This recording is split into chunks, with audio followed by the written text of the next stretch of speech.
এবার আমি যখন মদিনা মুনাওয়ারায় মাগরিবের নামাজ যখন পড়লাম, নামাজের পরপরই ভাগ্যক্রমে সেখানকার ইমামের সঙ্গে আমার দেখা হয়ে গেল।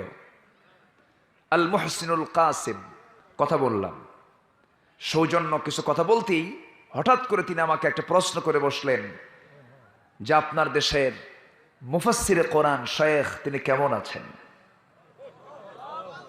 যখন তিনি আমাকে এই প্রশ্নটা করলেন, আমার কাছে মনে হলো আমার চেয়ে বড় আসামি মনে হয় আর কেউ নাই।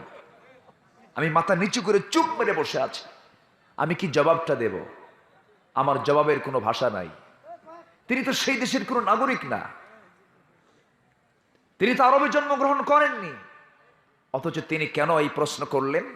এর মূল কারণ হলো মুসলমান, গোটা পৃথিবীর সব মুসলমান ভাই, ঠিক কিনা? যার কপালে কাবা শরীফের ইমাম চুম্বন এঁকে দেন,